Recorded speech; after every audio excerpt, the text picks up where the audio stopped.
The South Korean government has just acknowledged that for decades, adoption agencies literally trafficked children to countries like the United States in order to meet the demand for adoptable children. The country's Truth and Reconciliation Commission found the government responsible for the mass export of babies to meet a monthly quota set by foreign demand. This is how adoption agencies were able to send plane loads of Korean children across the Pacific to be adopted, despite the fact that many of these children had parents who wanted to raise these kids. So Harry Holt received a lot of media attention. There were so few children available for adoption in the US at that time. Seeing all these children arriving, mixed race, very needy, and there seemingly being an endless supply of them, many people wrote to Holt asking how they could adopt children themselves. It was after that that the Holts began their mission to bring as many children as possible from Korea.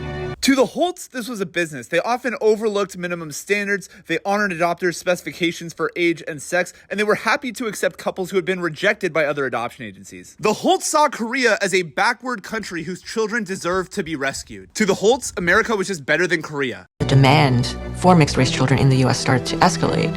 This is when you had social workers starting to go up into the camp town areas and literally hunting for children who looked to be mixed race.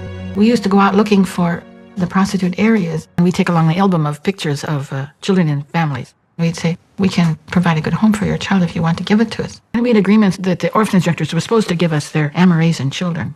Holt would go to Korea with a bunch of powers of attorney granted him by various couples, and he would adopt the child on behalf of the adopting couple. Parents didn't have to go to Korea. It was much faster. He would bring plane loads of children over and literally just deliver the children to the parents at a West Coast airport. Many social workers at the time were deeply concerned. They said that these parents were adopting sight unseen, which meant that they had never met the children before, and that if the adoptions for some reason did not work out, the children would be at risk.